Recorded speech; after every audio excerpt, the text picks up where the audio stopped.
What is going on, everybody? Welcome back to Vibrant Garage. Today we are going to be talking about, is building a G37 still worth it in 2025?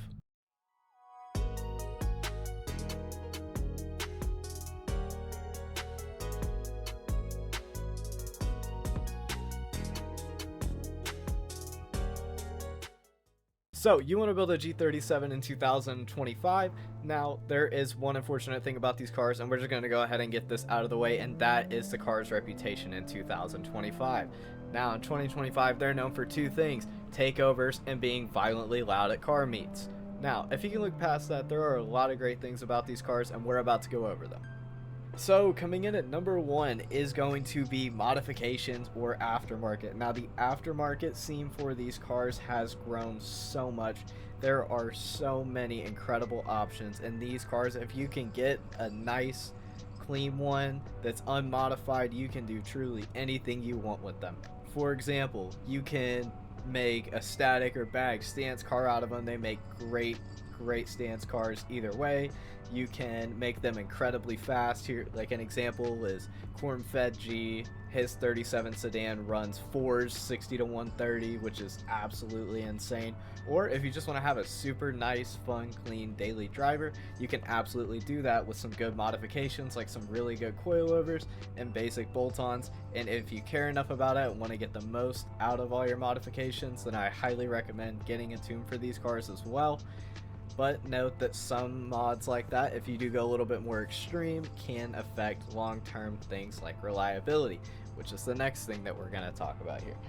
I've had my 37 since 2020, and I've put probably 40,000 miles on it, and I've got to be honest, I have had some issues with these cars. Now I think most of that probably originated from one really big issue where I put a super loud subsystem in it, and it was just user error. I guess I was using it when idling for too long and ended up hurting some electrical stuff because of that. But besides that, these cars, from what I've seen, are super reliable as long as you do the oil gallery gaskets and your water pump and keep up with the maintenance. I think they're incredibly reliable cars, and I think that they have a lot to offer long term, especially if you want to buy a car that's going to last you another 100 or 150,000 miles on top of the miles that are already on it whenever you go to buy the car, if you can secure one that's under around 100,000 miles. Now, let's talk about price, speaking of buying one. Now, I think that these cars, if you have a $10,000 budget just to go out and buy the car, this is not including mods or anything like that. If you have 10 grand, I think that the 37 is arguably one of the best cars that you can go out and buy in 2025 on the used market, because you can find some really good examples for around $10,000, like clean title, unmodified, under 100,000 miles, that were really well taken care of. And there is bonus points if they've already done the big maintenance things to it with documentation, whether it was done at the dealership or if they have proof that they did it themselves, which is what I did. I took a whole bunch of pictures and videos whenever I did mine, so in the event that I ever go to sell the car, I have proof there that I went ahead and did the big maintenance items.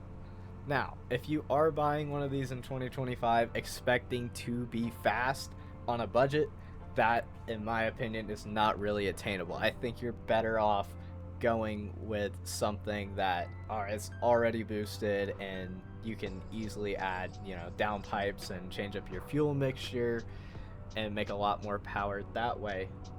But if you want to build something that's more unique, in my opinion, then I absolutely recommend going for these. The 37s can hold upwards of 650 to 700 wheel horsepower on a stock motor. Now, if you do get an automatic, you are going to have to swap out the trans for a VR30 trans and an upgraded billet flex plate or something along those lines from Fast Intentions or Z1 Motorsports to handle that power if it's an automatic. But if it's a manual, you're good. You can push it pretty much as far as the stock motor will take it. Now, as far as buying and building one of these in 2025, I still think it's worth it. I think that the value and the power and the fun that you can get out of one of these cars is absolutely worth it. I don't think there are many better alternatives, especially for the price point in 2025.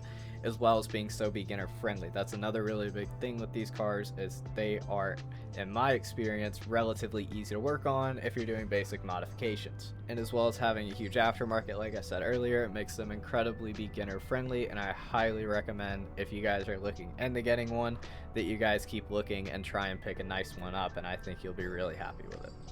But yeah, that's going to do it for this video. If you guys did enjoy, please be sure to leave a like and subscribe. And as always, I will see you guys later. Peace out.